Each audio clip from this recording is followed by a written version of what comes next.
भारतीय स्वतंत्रता के 75वें वर्ष पर प्रारंभ हुए अमृत महोत्सव पर समुत्कर्ष समिति द्वारा आयोजित व्याख्यान श्रृंखला यह गाथा है बलिदानों की में हमें आज माननीय ओम प्रकाश जी भाई साहब का मार्गदर्शन प्राप्त होने वाला है।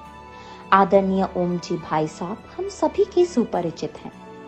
पूर्व में समुत्कर्ष समिति द्वारा आहूत विभिन्न व्याख्यान मालाओं में और अन्य अवसरों पर हम सभी को आपका संस्कृति परक जीवन मूल्य संवर्धक पाठ्य प्राप्त होता रहा है। मैं आज के इस पुनीत अवसर पर मान्यवर भाई साहब से निवेदन करूंगी कि हमें प्रबोधन प्रदान करें। आदरणीय ओम जी भाई साहब। कानून से परिवर्तन नहीं आता, परिवर्तन आता है प्रेम देने से, परिवर्तन आता है झुकने से। हिंदू समाज के सवर्ण वर्ग को अपना उत्तरदायित्व समझना पड़ेगा, कर्तव्य समझना पड़ेगा और बड़ा मन लेकर के झुकना पड़ेगा। जब हम झुकेंगे तब हम इनको उठा पाएंगे, तब हम इन्हें गले लगा पाएंगे। मैं हिंदू समाज में पैदा जरूर हुआ हूं, पर हिंदू समाज में मरूंगा नहीं। हिंदू धर्म के अंतर्गत ही बौद्ध धर्म होने के कारण मेरे सारे अनुयायी हिंदू धर्म की मान्यता के अनुरूप अपने जीवन को जी पाए। कि सवर्ण हिंदू समाज से मेरा मतभेद होते हुए भी मैं ये प्रतिज्ञा करता हूं कि मेरा जीवन देश की स्वाधीनता के लिए अर्पित कर दूंगा। अगर देश के लिए काम आए तो मेरा जीवन अर्पित। मनुष्य के लिए रोटी प्रथम नहीं है, मनुष्य के लिए धर्म प्रथम, क्योंकि धर्म उसके मन की खुराक है। और बौद्ध धर्म में ये ताकत है, वो बुद्धिमता और समता और कारुण्यता का धर्म है। देश की स्वाधीनता के लिए अंग्रेजों से टक्कर लेने वाला व्यक्ति, हिंदू समाज के सो कॉल्ड बड़े बड़े नेताओं को समझाने वाला व्यक्ति, उनके कामों की भी समालोचना निर्भयता पूर्वक करने वाला व्यक्ति, कभी न डरने वाला निडर व्यक्ति, इतने भीषण आघात सहन करके भी जो व्यक्ति विचलित नहीं हुआ, जो व्यक्ति खत्म नहीं हुआ, जिस व्यक्ति ने अपनी प्रतिभा का लोहा मनवा करके भारत का सर्वोच्च पद तक प्राप्त किया, वो व्यक्ति अपने समाज की इस अवस्था को दूर करने के लिए दिन रात परिश्रम करते करते चला गया।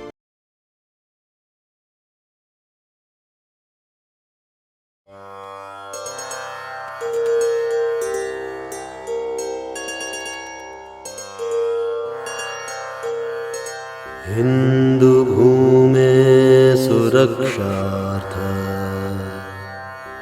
केशवेन विनिर्मितम् यं संघपोषितं येन गुरुं तं प्रणमाम्यहम्।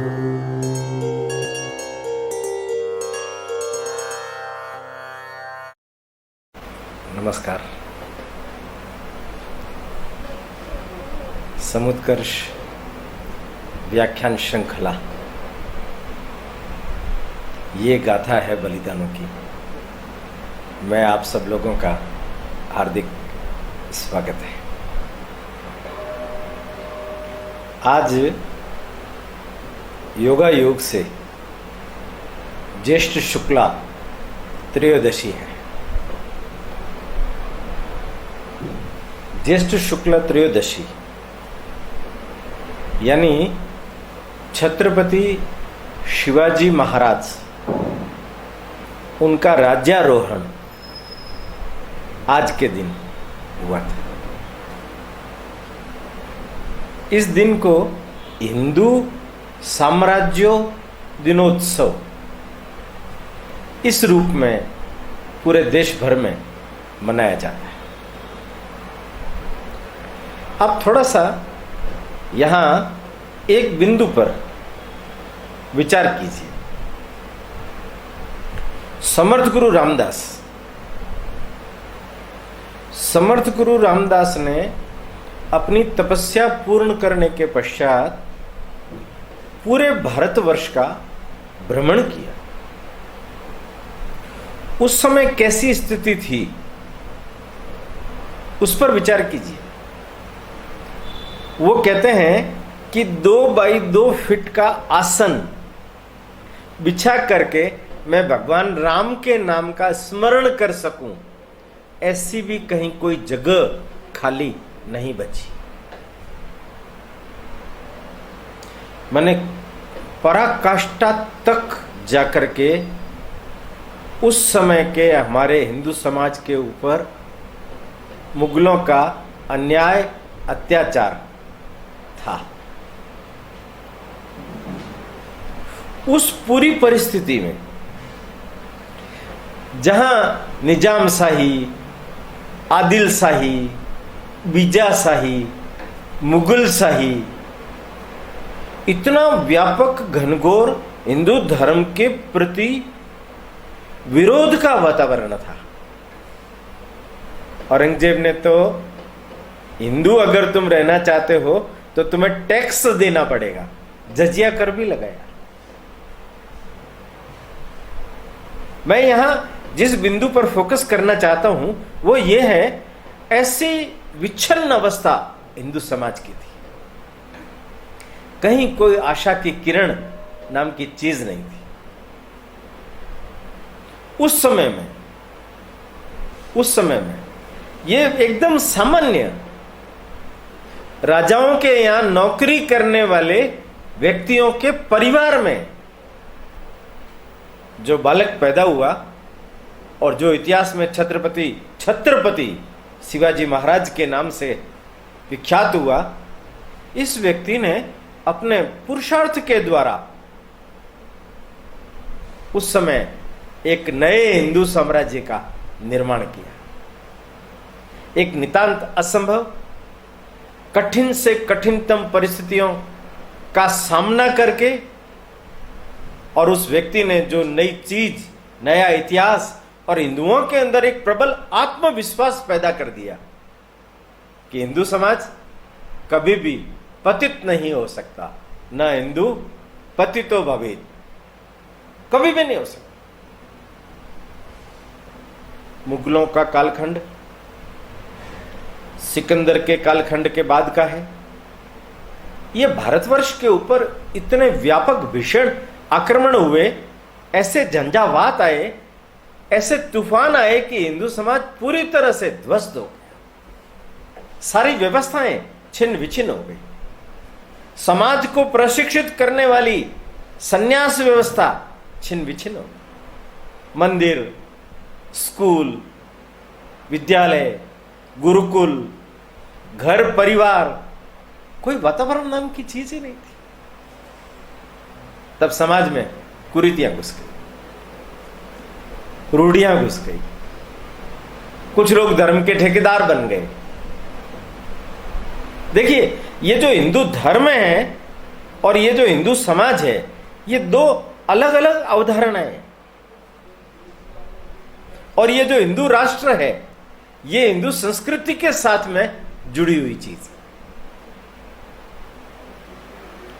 ये जो हमारा पूरा देश, संपूर्ण भूभाग, इस भूभाग पर रहने वाला हिंदू समाज, उस हिंदू समाज के अंदर आचरण करने वाली हिंदू संस्कृति और उसके आधार पर समाज की संपूर्ण व्यवस्था, उसके पूर्वज, उसका इतिहास, उसके सुख दुख, वो सब मिला करके यह हिंदू राष्ट्र है। उस हिंदू राष्ट्र के अंदर छत्रपति शिवाजी महाराज ने आज ही के दिन एक प्रबल प्रचंड आत्मविश्वास भर दिया। हिंदू समाज अपनी कुरीतियों को, अपनी रूढ़ियों को स्वयं उखाड़ करके फेंक देगा और शास्त्र शुद्ध धर्म का पालन करने वाला और संपूर्ण विश्व का दिग्दर्शन करने वाला ये हिंदू समाज फिर से अपने पैरों पर उठ खड़ा होगा। ये जो कुरीतियां आई है, ये बहुत भीषण थी। मैं आज जिस एक महापुरुष के संदर्भ में आपसे चर्चा करने जा रहा हूं, उनका नाम है डॉक्टर भीमराव अंबेडकर। डॉक्टर भीमराव अंबेडकर ने भी हिंदू समाज की ये जो एक बड़ी मूलभूत समस्या, अस्पृश्यता, उसका निर्दलन करने के लिए ही जन्म लिया है। ऐसा कहते हैं, तिलक महाराज जब पैदा हुए तो उनकी मां ने सूर्य की उपासना की थी। विवेकानंद जी जब पैदा हुए तो उनकी मां ने शिव की उपासना की थी।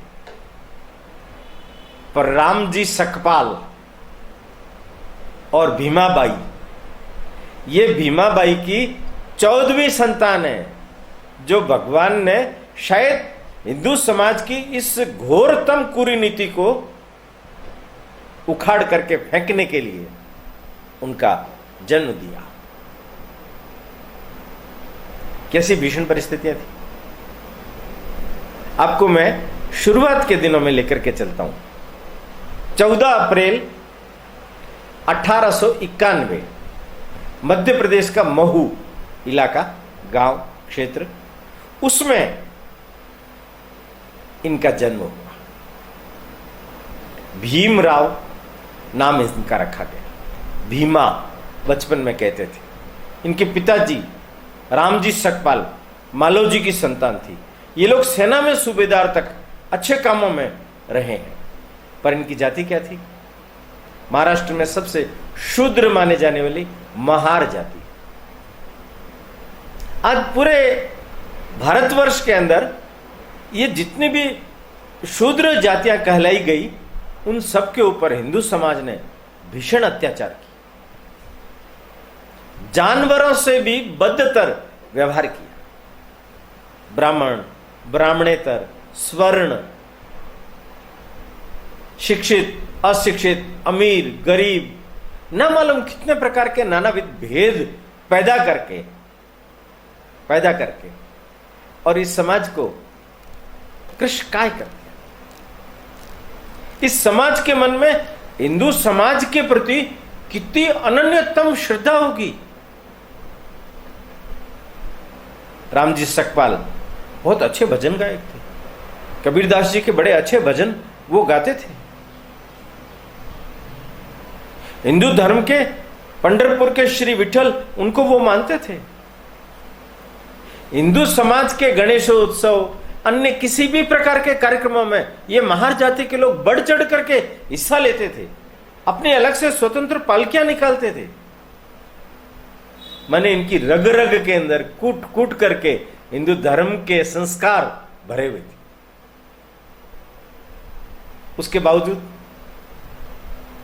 उसके बावजूद भी इस चीज पर ध्यान दिया नहीं गया।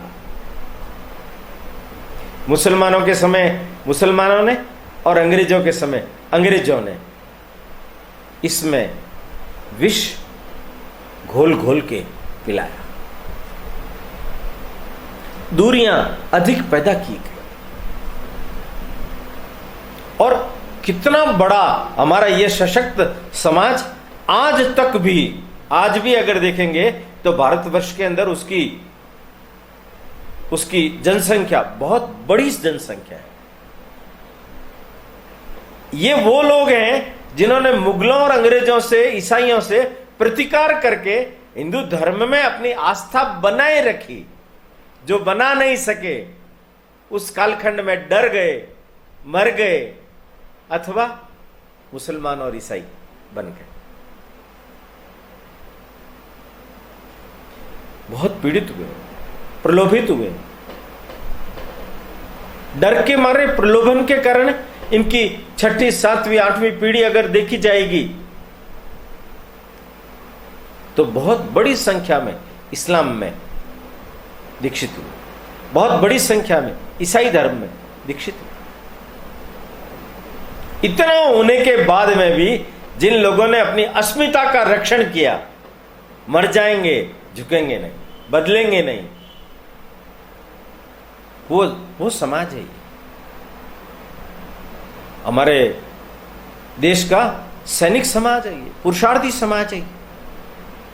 हिम्मत के साथ में, वीरता के साथ में, श्रम के साथ में इस समाज ने भारतवर्ष का बहुत बड़ा कल्याण किया है, बहुत बड़ा उपकार किया है। पर हिंदू समाज ने उनको क्या दिया? तिरस्कार, अपमान। पग पग पर ठोकरें। समानता का अधिकार हिंदू समाज ने इनको नहीं दिया, क्योंकि हिंदू समाज के अंदर जो अपने ही बंधुओं के प्रति समरसता का भाव पैदा होना चाहिए था, वो भाव खत्म। एक रस समरस समाज जीवन की हमारी प्राचीन अवधारणा को तथाकथित कुरीतियों ने हमसे छीन लिया। समझाने पर भी न समझने वाला हिंदू समाज, चेतावनी देने पर भी न समझने वाला हिंदू समाज, उल्टा ही अपने मद में आकर के इनके ऊपर और अधिक अत्याचार करने के लिए प्रस्तुत हो उठा। देखिए मित्रों, ये जो अंबेडकर है, उनका एक वाक्य मैं आपके सामने रखता हूं। वे कहते हैं, राजनीतिक स्वतंत्रता से, अस्वतंत्रता से, परतंत्रता से कहीं अधिक ये जो सामाजिक असमानता है, ये सामाजिक गुलामी है, ये घातक है। समाज रोग का अगर निदान नहीं हुआ तो समाज एकजुट सशक्त फिर से नहीं बना, तो ये जो भारत माता है, इसको फिर से कोई भी व्यक्ति गुलाम बना सकता है। भारत की स्वाधीनता के लिए प्रत्यक्षतः और परोक्षतः अपना योगदान देने वाला डॉक्टर अंबेडकर इस रोग से भयंकर अथाह रूप से पीड़ित हूं। मैं आपको कुछ चंद घटनाएं बताता हूं।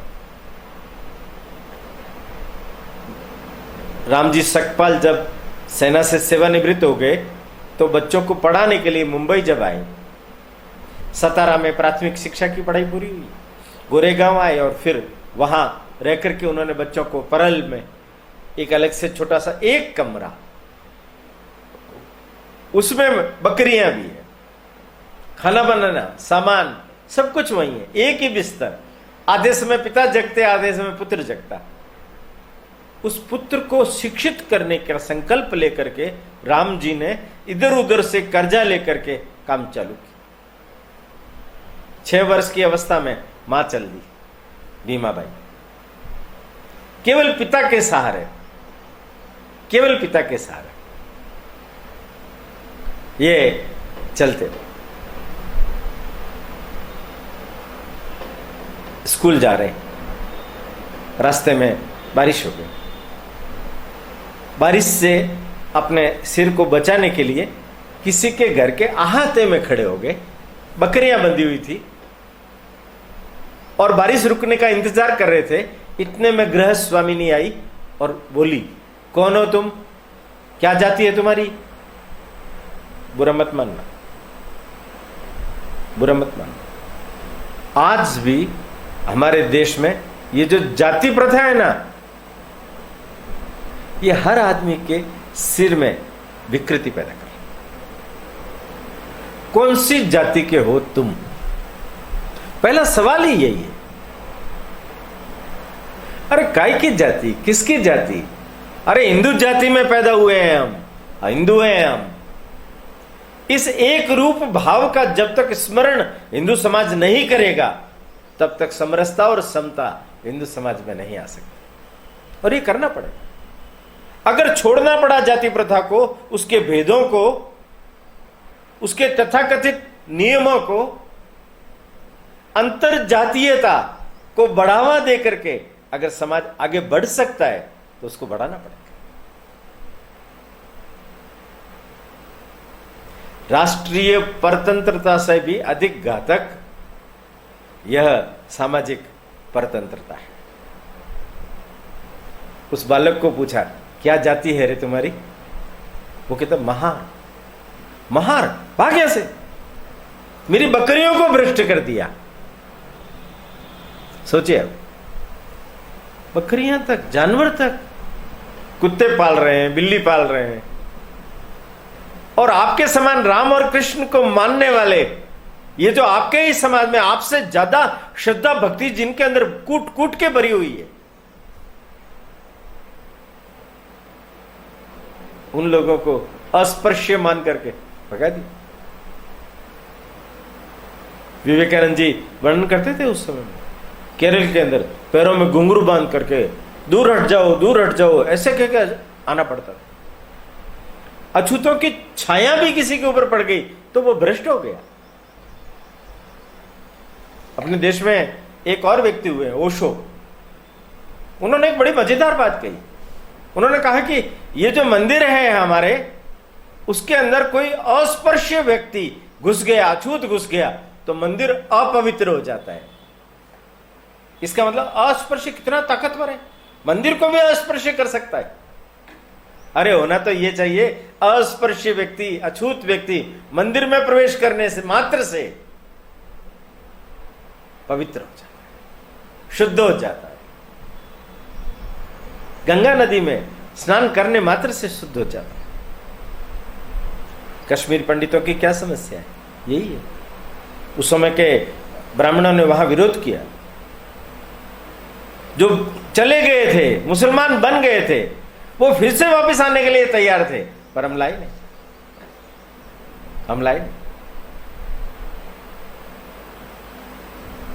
उस बालक को भगा दिया गया वहां से। वो बालक अपने पिता के पास में अपने बड़े भाई के साथ में जा रहा था, तो रास्ते में कोई साधन नहीं था, तो एक बैलगाड़ी वाले ने जो छोटे बच्चों को देखकर दया दिखाई और कहा कि चलो मैं तुम्हें छोड़ देता हूं। थोड़ी दूर चलने के बाद फिर उसने वही सवाल खड़ा किया, क्या जाति है रे तुम्हारी? जब इन्होंने बताया महार, बैलगाड़ी वाला बिना कुछ बोले चुपचाप उतरा, बैल हटा करके गाड़ी को उल्टा दिया, ये धड़ाम से गिर पड़े, पूरा शरीर क्षतिग्रस्त हो गया, भारी चोट लगी, शरीर पर नहीं मन। हमने क्या अपराध किया? क्या हम जानबूझ करके अछूत जाति में पैदा हुए?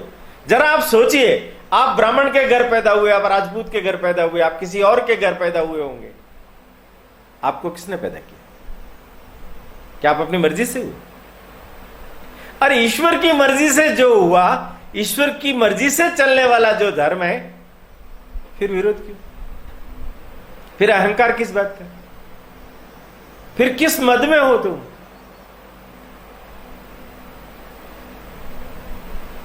मर्जी से पैदा नहीं हुआ, जाति में पैदा हो गया, इतने मात्र से वो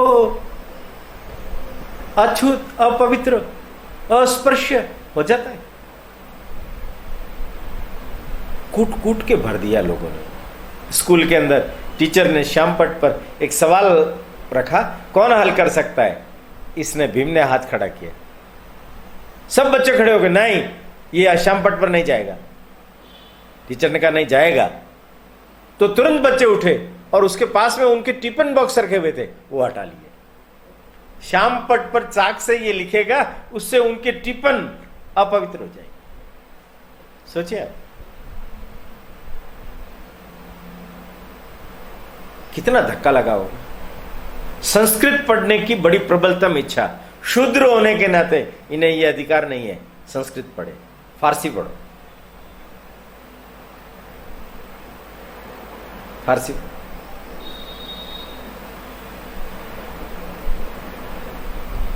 घनघोर अपमान, संघर्ष ने अंबेडकर को तोड़ा नहीं।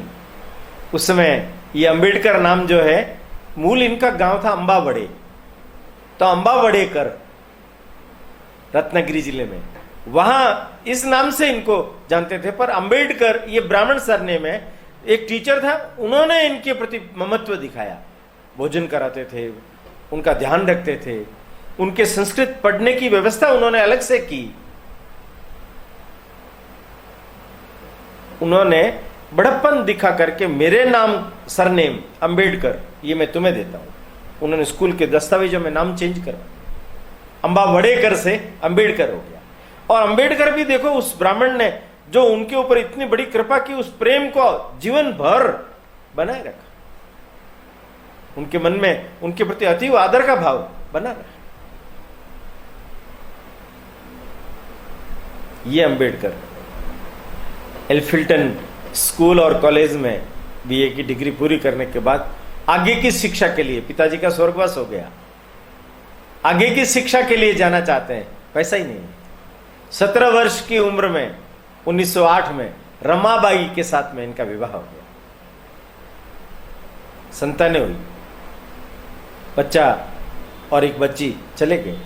उसमें भाव विभेल हो गए, पति पत्नी दोनों हतप्रभ, पागलों जैसे हो गए। बच्चों के प्रति इतना ममत्व रखने वाला व्यक्ति, हृदय कितना संवेदनशील होगा। बड़ौदा केलुस्कर ने सहयोग किया, बड़ौदा सयाजीराव गायकवाड़ महाराजा, उन्होंने छात्रवृत्ति दी और बॉन्ड भरवाया, 10 साल तक मेरे यहां काम करोगे। अमेरिका जाकर के प्राचीन भारत में वाणिज्य, समाजशास्त्र, मानव शास्त्र, राज्य शास्त्र, इतिहास, इन सब विषयों में एमए करके, डिग्री लेकर के, मास्टर डिग्री लेकर के कोलंबिया 3 साल बाद वापस आए। बीच में उनकी इच्छा हुई बैरिस्ट्री की भी पढ़ाई कर लेता हूं। ब्रिटेन के अंतर्गत अर्थव्यवस्था का प्रांतीय विकेंद्रीकरण कैसे होगा, इस पर पीएचडी भी की, पर वो छोड़ के आना पड़ा। 4 साल में कभी भी आकर के पूरा कर सकते हैं, तो बाद में जाकर के उन्होंने उसको पूरा भी किया, बैरिस्टर हो गए वो, बैरिस्टर। पढ़ने का इतना शौक, जब लंदन से वापस लौट करके आ रहे थे तो 2000 पुस्तकें उनके पास थी। लंदन की लाइब्रेरी, वहां के जितने वाचनालय, अभिलेखागार, सब छान मारे, सवेरे से लगा करके शाम तक पढ़ना ही पढ़ना। अंतिम समय में कहते हैं मेरी आंखें चली गई तो मेरी मृत्यु हो जाएगी। खुद लिखना, पढ़ना, उद्भट विद्वान, एक विषय में नहीं, नानाविध विषयों में उद्भट विद्वान। अरे जो व्यक्ति अपने जीवन के अंदर इतनी बड़ी प्रगति कर ले, तो समाज को मान्यता देनी चाहिए ना। समाज ने सम्मान रखा उनका, नहीं गए, नौकरी तक नहीं दी समाज ने। बड़ौदा का करार था इसलिए वो वहां गए, कोई लेने नहीं आया। महार जाति सुनकर के कोई मकान देने के लिए तैयार नहीं हुआ। एक जगह पर जाति नहीं बताई, इसलिए पारसी आवास गृह में उनको रहने की जगह मिल गई। पर अंत में जब मालूम पड़ा तो उन लोगों ने भी इनको निकाल दिया। और ऑफिस में ब्राह्मण चपरासी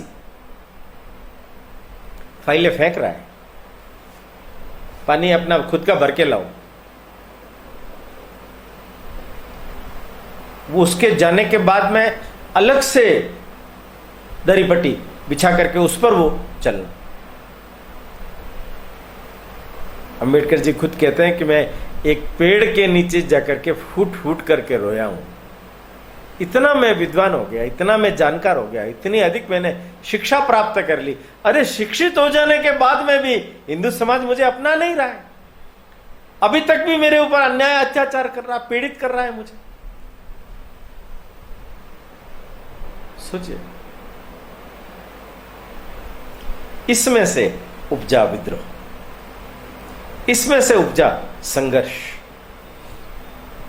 अछूत जाति का उद्धार, आत्म उद्धार, स्वाभिमान, स्वावलंबन, शिक्षण, यह करने के लिए मैं पैदा हुआ। यह मेरे जीवन का मिशन है और लग गए। 1929 में महाड़ में चौदार तालाब, वहां केवल ब्राह्मण लोग, सवर्ण लोग ही पानी पी सकते थे। अछूतों को पानी पिलाने के लिए अभियान किया, पिलाया उनको पानी। बाद में कोर्ट में चले गए, रिट लगी, मुकदमा चला, 3-4 साल बाद में जाकर के कोर्ट ने अछूतों के पक्ष में निर्णय दिया, वो भी पानी पीने के हकदार है। अरे सार्वजनिक तालाब है, सार्वजनिक कुआं है, ये किसी की बपोती नहीं है, भगवान की बपोती है, उसमें पानी नहीं पी सकते। जानवर पानी पी रहे हैं वहां, वो पानी नहीं पी सकते। दोबारा आंदोलन किया, हिंदू समाज वहां शेष सवर्ण इकट्ठा हो गया, लाठियां लेकर के आ गया, मारपीट की संभावनाएं थी, कुछ लोगों को मारा पीटा भी। खून का घूंट पी करके रह गए अंबेडकर।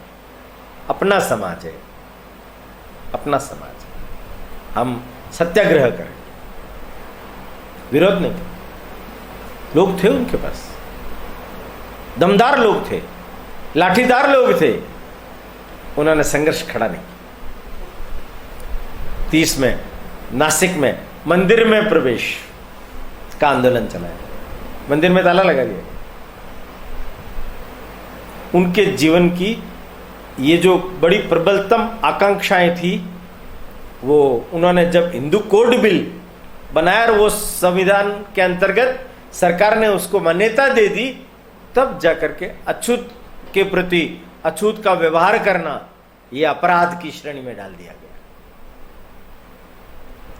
कानून से परिवर्तन नहीं आता है मित्र, ये याद रखना। कानून से परिवर्तन नहीं आता है, परिवर्तन आता है प्रेम देने से, परिवर्तन आता है झुकने से। हिंदू समाज के सवर्ण वर्ग को अपना उत्तरदायित्व समझना पड़ेगा, कर्तव्य समझना पड़ेगा और बड़ा मन लेकर के झुकना पड़ेगा। जब हम झुकेंगे तब हम इनको उठा पाएंगे, तब हम इन्हें गले लगा पाएंगे, तब हम इन्हें गले लगा पाएंगे, तब इनको यथेष्ट अपने स्थान पर समाज के अंदर स्थान दे पाएंगे। देखिए रमाबाई, उन्होंने ही सारी गृहस्थी संभाली। एक यशवंत पुत्र था, बाद में उसका विवाह वगैरह भी। रमाबाई की अंतिम अवस्था में 1935 में 2 फरवरी के दिन बिल्कुल निढाल होकर के जाने की स्थिति में आ गई है। उनका सिर अपनी गोद में लेकर के फूट फूट के रो रहे हैं बाबा साहब। कह रहे हैं बाबा साहब उसके सिर पर हाथ फेर करके, रमा तुम्हारी कोई अंतिम इच्छा हो तो बताना, मैं कोशिश करूंगा उसे पूरी करूं। रमा उसके नेत्र निर्निमेष आकाश की ओर भगवान के बुलावे का इंतजार कर रहे हैं। पर यह बात सुनकर के कानों में उसको थोड़ा सा लगा, हो सकता है क्या, हो सकता है क्या। उसने कहा कि पंढरपुर के विठल के दर्शन हो सकते हैं। अंबेडकर जी सिर पर हाथ मारते, ये तूने क्या मांग लिया, ये तो संभव ही नहीं है। ये हिंदू समाज हमें घुसने देगा क्या अंदर? धक्के मार करके, मार मार के बाहर भगा देगा ये। अरे तुम्हारे मन की निश्चल निर्मल भक्ति भगवान खुद विठल जानता है, पर ये हिंदू जाति के हैवान ये नहीं जानते। ये नहीं हो सकता। और कुछ मांग लो, जल्दी बोलो, अपने भगवान से मिले बिना भगवान से मिलने जल्दी। देखिए आप कैसे भीषणतम आघात है ये हिंदू समाज को इनको देने के लिए। इस सब के बावजूद भी हिंदू समाज के प्रति अनन्यतम श्रद्धा भाव। हिंदू समाज का उद्धार होना चाहिए और वो सामाजिक समानता से ही होगा। अछूतों को स्वयं आगे आना पड़ेगा। राजनीतिक दल बनाया, किसानों मजदूरों का संगठन खड़ा किया, जगह जगह पर उनके भाषण होते थे, लोग उनके साथ होते थे। दलितों के लिए आरक्षित स्थान होना चाहिए, उन्हें आगे बढ़ाना चाहिए। उस समय के देश के सो कॉल्ड जितने भी नेता थे इनके पक्ष में नहीं, संघर्ष किया इन्होंने, पूरा जीवन संघर्ष किया। 1935 में इस दुर्घटना के बाद में उनको यह कहना पड़ा, मैं हिंदू समाज में पैदा जरूर हुआ हूं पर हिंदू समाज में मरूंगा नहीं। लोगों ने अलग अलग टिप्पणियां भी की। 20 साल बाद उन्होंने जब निर्णय कर लिया, जब उनका अंतिम समय आ गया था, 65 साल की अवस्था में, तब उन्होंने कहा कि मैंने गांधी जी को वचन दिया था कि मैं ऐसा कदम उठाऊंगा जिससे हिंदू समाज का कम से कम नुकसान हो। आप शायद नहीं जानते हैं कि जब अंबेडकर जी ये कह रहे हैं कि मैं हिंदू धर्म में नहीं रहूंगा, तब निजाम के यहां से 7 करोड़ का ऑफर आया इस्लाम में आ जाएगी। ईसाई धर्म के ऑफर आए, अन्य अन्य धर्मों के ऑफर आए। उन्होंने कहा नहीं। पूछा उनको कि भाई बौद्ध धर्म ही क्यों चुना आपने? उन्होंने कहा 2 कारण। पहला कारण है, मनुष्य के लिए रोटी प्रथम नहीं है। देखिए आप अंबेडकर जी का चिंतन, मनुष्य के लिए रोटी प्रथम नहीं है, मनुष्य के लिए धर्म प्रथम है, क्योंकि धर्म उसके मन की खुराक है। और बौद्ध धर्म में यह ताकत है, वो बुद्धिमता और समता और कारुण्यता का धर्म है। बुद्ध एक ऐसा महापुरुष हुआ है जिसने संपूर्ण विश्व भर को दिशा दी। मैं उस धर्म को इसलिए अपना रहा हूं कि मैं मेरे हिंदू धर्म से बाहर भी नहीं जा रहा हूं। हिंदू धर्म के अंतर्गत ही बौद्ध धर्म होने के कारण मेरे सारे अनुयायी हिंदू धर्म की मान्यता के अनुरूप अपने जीवन को जी पाए। 3 लाख लोग एक साथ 15 अक्टूबर 1956 में बौद्ध मत में दीक्षित हो गए। उनकी दूसरी पत्नी सविता, उनके पुत्र, ये सब एक साथ चंद्रमणि भिक्षु, बौद्ध भिक्षु के द्वारा दीक्षित हो गए। देखिए आप, हिंदू समाज ने उनको कितना कुछ नुकसान पहुंचाया, उसके बावजूद भी वो व्यक्ति हिंदू भक्त बना रहा। 1942 में उन्होंने पाकिस्तान के ऊपर भी एक पुस्तक लिखी, थॉट ऑन पाकिस्तान। उसमें वो कहते हैं कि सवर्ण हिंदू समाज से मेरा मतभेद होते हुए भी मैं ये प्रतिज्ञा करता हूं कि मेरा जीवन देश की स्वाधीनता के लिए अर्पित कर दूंगा। मैं अगर देश के लिए काम आए तो मेरा जीवन अर्पित। देखिए, पर पाकिस्तान में मुसलमानों के प्रति उनकी सोच बहुत स्पष्ट थी। इनकी निष्ठाएं राष्ट्र के बाहर है। ये लोग राष्ट्रभक्त होकर के नहीं रह सकते। चाहे कश्मीर की समस्या हो, चाहे अन्य समस्या हो, उन सब पर उनके बेबाक स्टेटमेंट है और वो आज तक भी सामने आते हैं। साम्यवाद के लोगों के साथ में उन्होंने अनेक बार काम किया है, उनको निकट से देखा है। कार्ल मार्क्स पर उन्होंने लिखा है, पर वो कहते हैं ये रोटी के लिए समाजवाद है, इससे लोकतंत्र की स्थापना नहीं हो सकती। भारतवर्ष के ऋषियों ने, हालांकि मनु की मनु संहिता उन्होंने जलाई है, पर उसके बावजूद भी वो कहते हैं अनेक अनुकरणीय तथ्य उसके अंदर है, और वो एक नए मनु बन करके हिंदू कोड बिल उसका निर्माण करती है। भारतवर्ष के संविधान के शिल्पी थे। पहले मजदूर मंत्री, बाद में कानून मंत्री, और उसकी जो समिति थी, समिति के सारे सदस्य बाहर ही रहते थे। एकमात्र इस सदस्य ने संविधान की संपूर्ण रचना की। कितना उद्भट विद्वान होगा।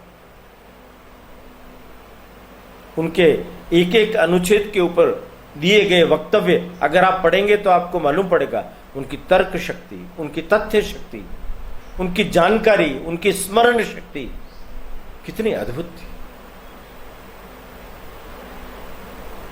कितनी अद्भुत। मतभेद होने पर नेहरू जी का साथ छोड़ दिया, 51 में इस्तीफा दे दिया, राज्यसभा से चुने गए, रात दिन काम करते रहे, अपने आप को खपा दिया। लिखने का काम, पढ़ने का काम, दिन रात उस अवस्था में भी करते रहे।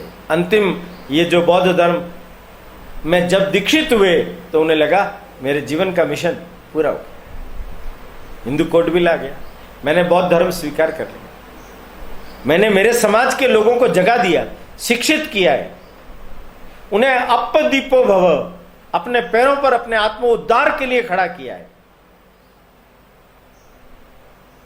पत्र पत्रिकाएं भी निकाली उन्होंने, राजनीतिक दल का भी काम किया उन्होंने, समाज के लोगों के साथ में उनका व्यापक संपर्क संबंध था। वो उनको समझाते थे, बड़े लोगों को भी समझाते थे। देश भर के उस समय के जितने भी बड़े बड़े प्रमुख लोग थे, उन सब से मिलकर के उन्होंने हिंदू समाज के अंदर आई हुई इस कुरीति को कैसे दूर किया जाए अपना मत रखते थे, विचार विमर्श करते थे।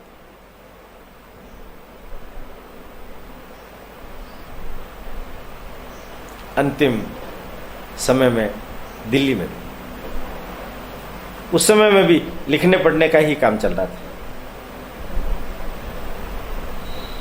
रात को 5, उससे थोड़े दिन पहले उनका जो सहयोगी था उसको कहा कि रात को 12-1 बज गई है, अब तुम घर जाओ, सुबह आना, तब करेंगे।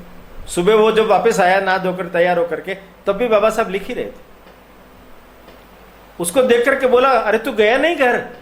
मैं तो जाकर के भी आ गया हूं, आप अभी तक बैठे बैठे काम ही कर रहे हैं। मैंने काम की कितनी तत्परता थी।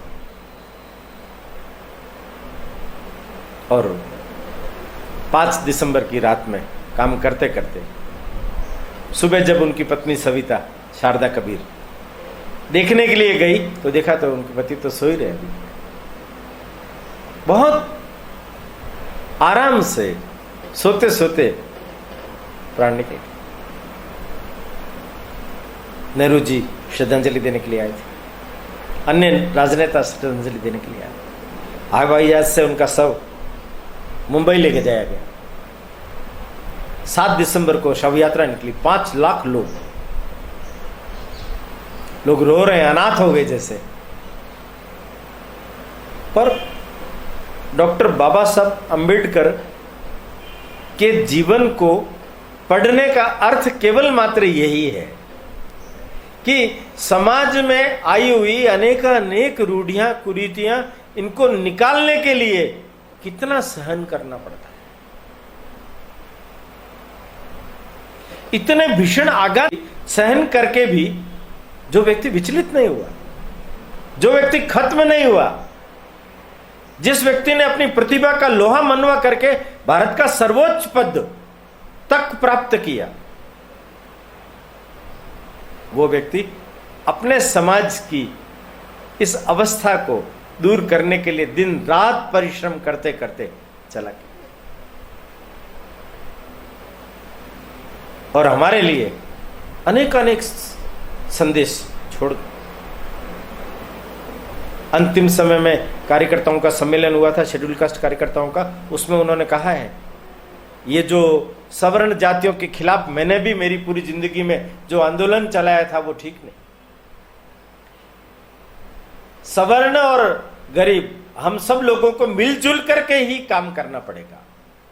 आप लोगों को मेरा यही कहना है, इन सब लोगों से मेलजोल बढ़ाइए, इन लोगों को साथ लेकर के काम कीजिए। देखिए आप स्पष्ट जीवन के दिशा निर्देश।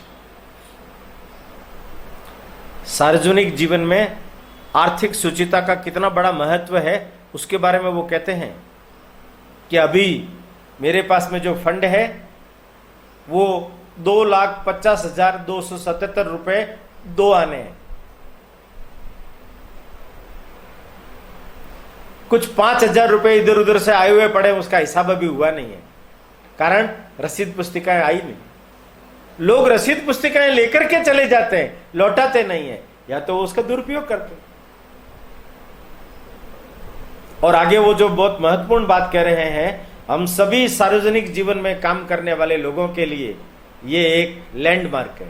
ध्यान से सुनिए, वो कहते हैं सार्वजनिक जीवन में काम करते समय में जो पैसा आया, आय व्यय का हिसाब जनता के सामने प्रतिवर्ष हमें रखना चाहिए।